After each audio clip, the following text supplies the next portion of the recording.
Halo, ketemu lagi pada video sesi kali ini masih seri untuk Business Dynamics ya.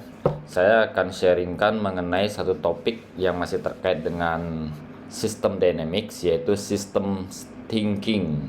Bagaimana pola pikir melihat segala sesuatu secara sistemik gitu ya.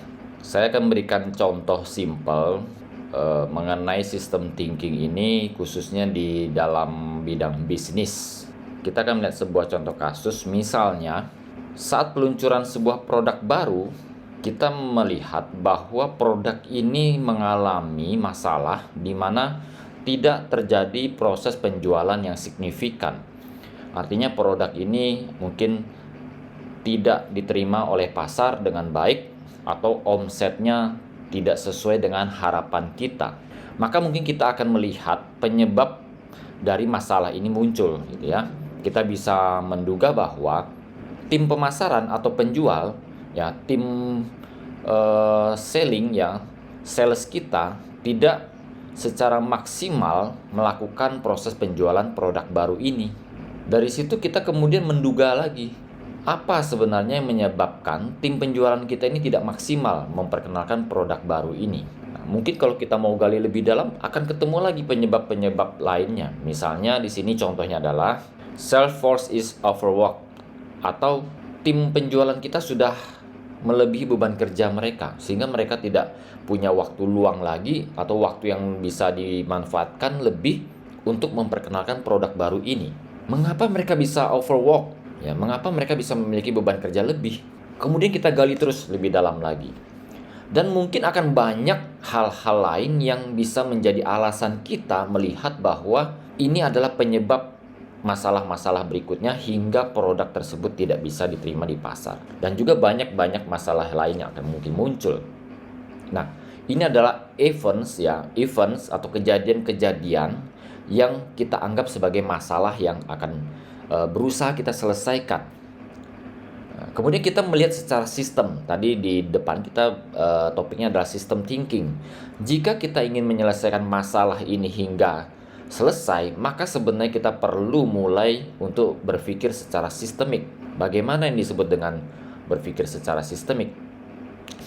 Pertama kita melihat setiap event atau kejadian ataupun masalah yang muncul itu mungkin disebabkan dengan adanya pattern of behavior, ya, pola perilaku yang terbentuk karena sistem struktur yang ada di dalam organisasi misalnya. Kalau kita bicara organisasi bisnis ya.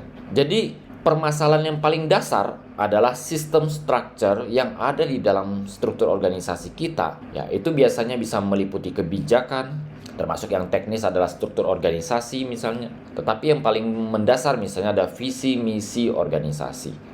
Nah, ini saya berikan contoh seperti sistem structure inilah yang akan membentuk patterns of behavior.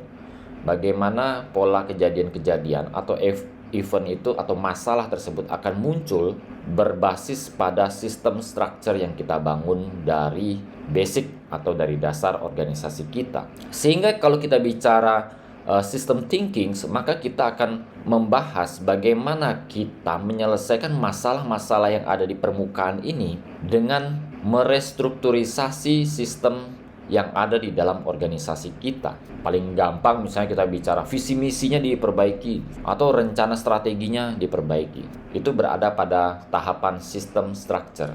Sehingga kalau kita sudah menyusun sistem structure yang baru dengan kerangka kerja yang baru, ini saya berikan contoh ilustrasinya dengan warna orange yang berbeda tadi dengan yang posisi awal biru dan terputus-putus dengan bentuk yang tidak teratur misalnya, tidak memiliki pola yang jelas. Kita sesuaikan sistem struktur yang ada, visi misi diperjelas, rencana strategi diperjelas, sosialisasikan dengan jelas ke struktur organisasi yang ada. Maka kita sudah akan bisa membentuk patterns of behavior yang baru. Pola perilaku yang baru inilah yang akan bisa memberikan dampak pada event-event atau masalah atau kejadian-kejadian yang akan terjadi berikutnya. Nah, kita akan bisa melihat pelan-pelan tim penjualan akan bisa bekerja dengan baik. Ya, mereka mulai memiliki pola kerja yang baik. Kalau dari masalah kita contoh awal tadi ya. Nah, kemudian mereka sudah akan bisa melakukan pengenalan produk tersebut dengan baik. Dan event-event pendukungnya, masalah-masalah pendukung yang lainnya juga akan bekerja secara harmonis, mendorong tim penjualan ini bisa memperkenalkan produk secara maksimal. Dan seterusnya, hingga akhirnya produk baru ini akan terjual dengan maksimal, dikenal oleh konsumen yang baru. Ini adalah contoh kasus kalau kita bicara system thinking. Oke? Semoga video ini bisa memberikan manfaat untuk kita semua. Terima kasih.